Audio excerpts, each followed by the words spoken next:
Good morning, everyone. Good morning.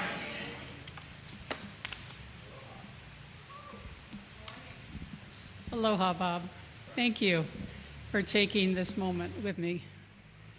Aloha to all of you. Kiana, thank you for the aromatherapy this morning.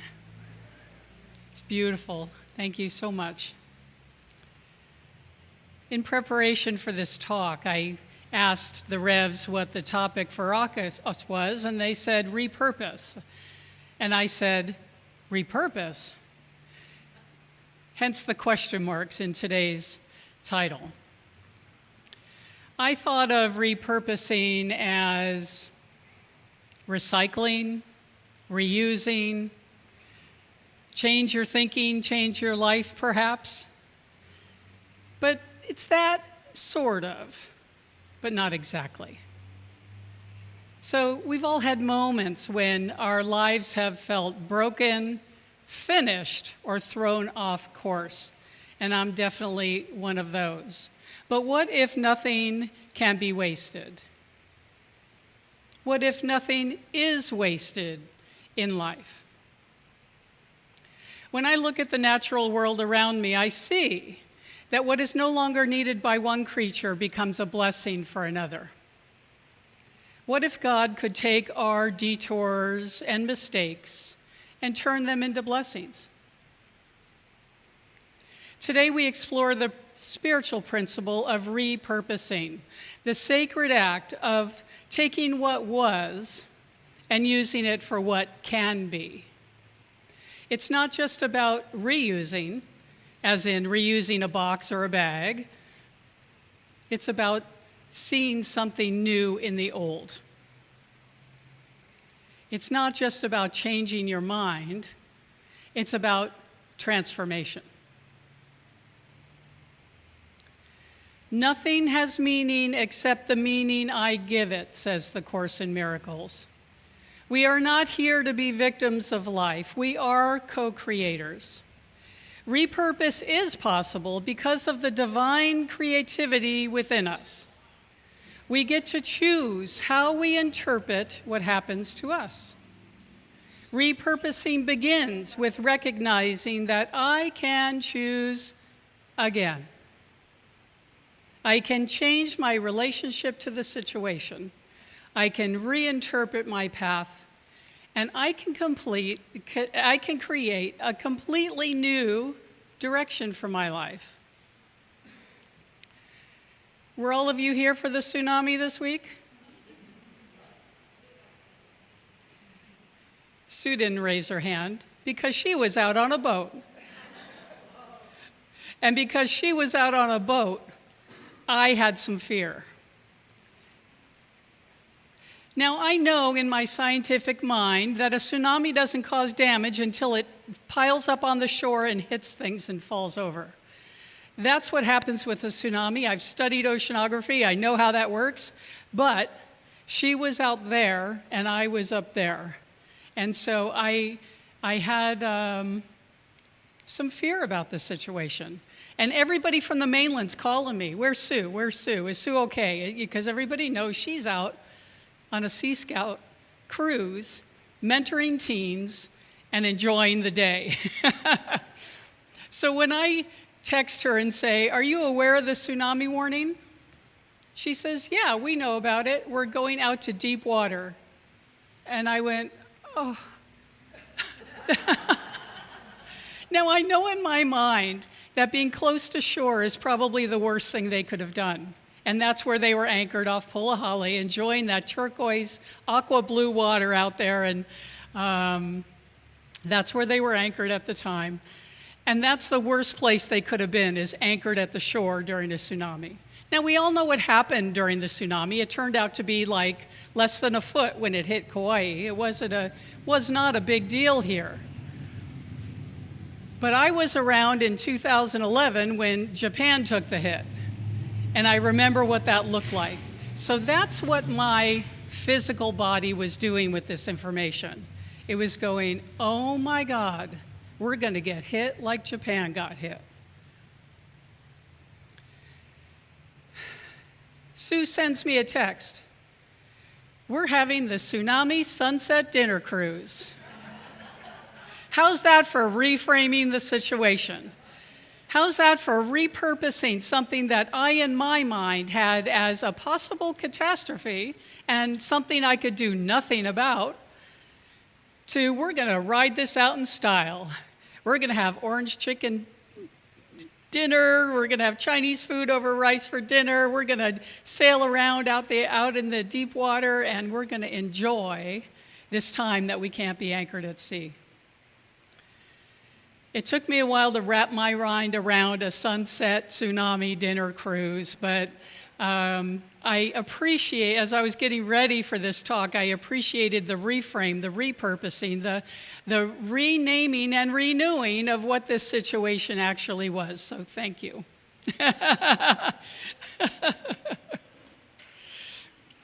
When we feel stuck, when we feel scared, when we feel like something's going on, it's really a spiritual invitation to say and ask ourselves, what else could this be used for? What is going on here that I really can get a new idea about?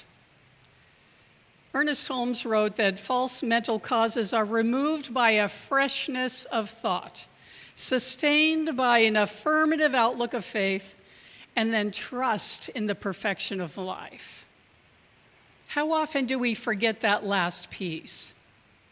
Trust in the perfection of life. Everything around us is unfolding perfectly.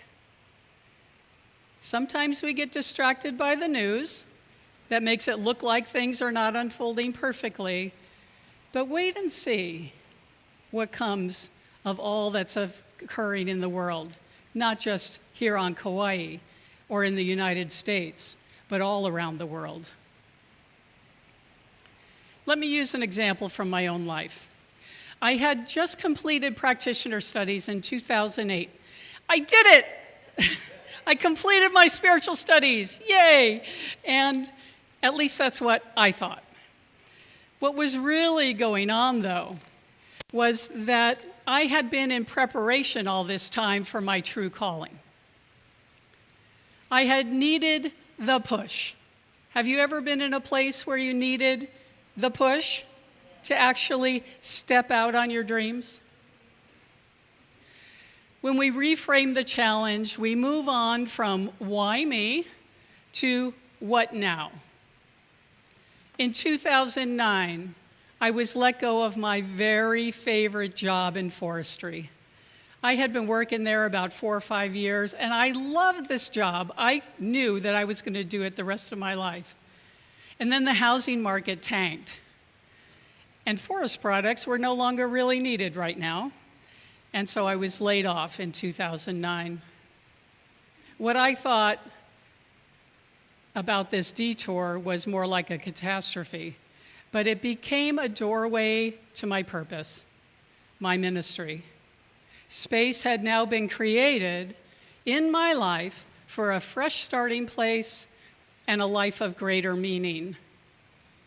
I don't know about you, but it's hard to do graduate level work when you're working a full-time job.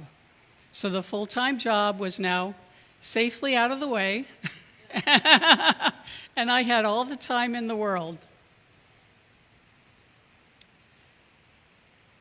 Man is not bound by any mistake of the past. He is free to create a new pattern of thought through which his new experiences may come.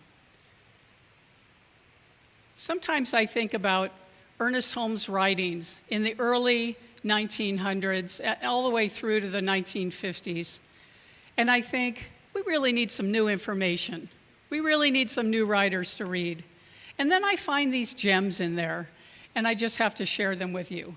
Because the writings of Ernest Holmes and the science of mind and spirit nourish me every day. I'm not bound by any mistake. It wasn't my fault that the market tanked. I had nothing to do with Madoff and his friends. I had nothing to do with the housing industry going whoosh, and there being no need for my job in forestry research. Similar things are going on today. None of us have anything to do with what the decisions are being made out there and what's happening out there in the world. The only thing we have is control over our own lives and what we're going to do with it. Spirit wastes nothing. And so this experience that I was having, this hard experience, I had never been laid off from a job. I felt like I was fired. Now, I know from a human resources perspective, there's a big difference between being fired and being laid off, but I was let go when I was at the top of my game doing a good job for them, so I felt fired. I felt like I had done something wrong. This turned out to be a place where creativity got to show up. I had to ask, what are the talents that I've laid aside and that I want to make use of? Well, let me just take a little aside here. The talents that I had put aside were thinking I was done with my spiritual practices, with my spiritual studies, that there wasn't more that I could learn. The other thing was, I got going in the garden. This was when my love of growing vegetables resprouted because I thought, well, if I'm not going to be working right now, I'm going to be growing food. And I grew so much food that year. You guys have heard this story before. I gave 300 pounds of it to the food bank because I had more than I could possibly use and give away to my friends.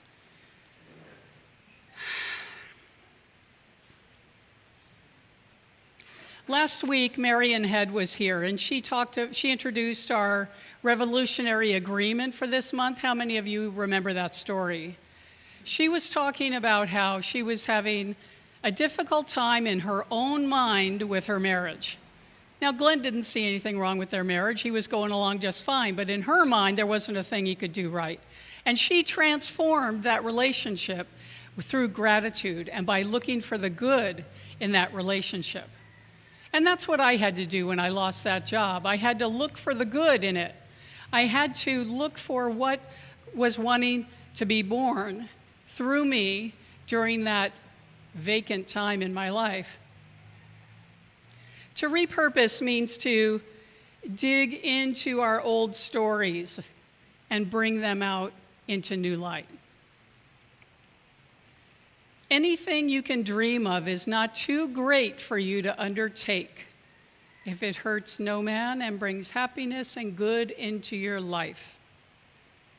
Repurpose is not only about using the old in a new way, it's about realigning with the divine purpose for your life. It's not a power of will, it's a power of choice. During that time after I was laid off, I was given the opportunity to attend the summer convention of Centers for Spiritual Living. I was given that opportunity. I had the opening in my calendar, thank you, Spirit, and I had the ability to go.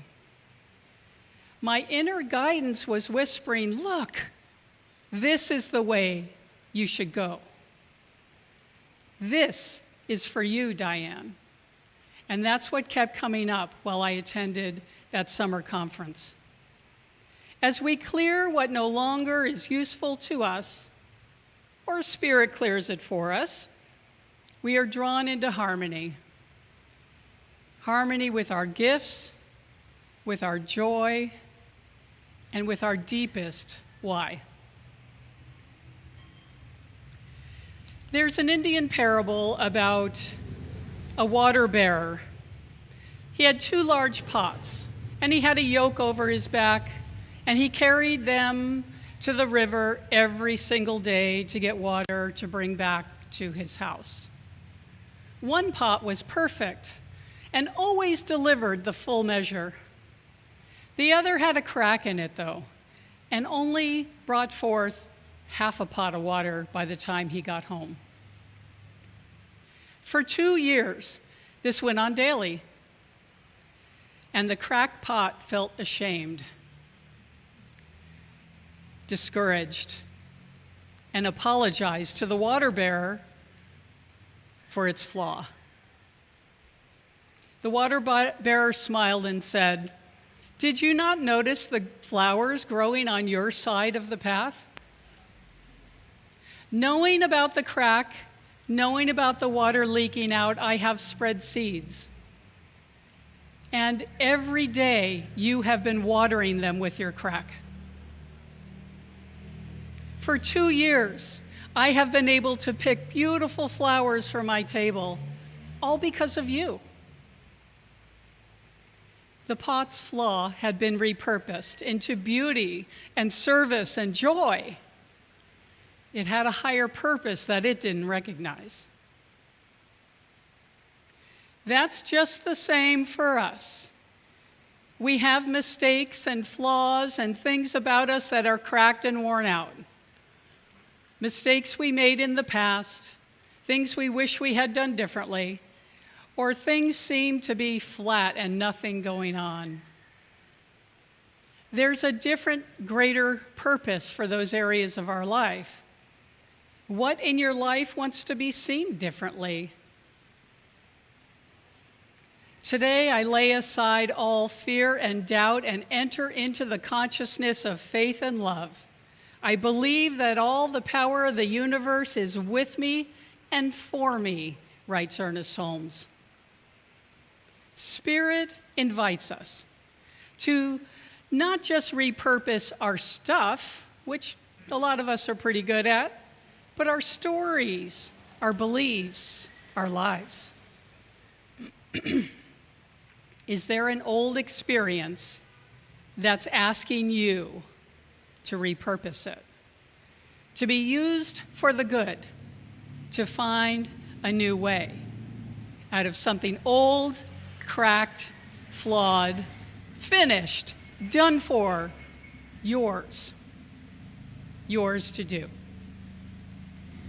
So let's take this into prayer now and know that each one of us has those things. We don't get through life without cracks and bumps and bangs. We just don't, because that's part of what Spirit is using us for, is to bring forth our light, to let the light shine through, to bring forth the good from each experience. What we do instead is we stand for a moment and take a breath and look at it from a new perspective. And so in this moment, I stand in the truth that God is all there is, that there is only one thing happening in this whole world, and it is God expressing as life itself.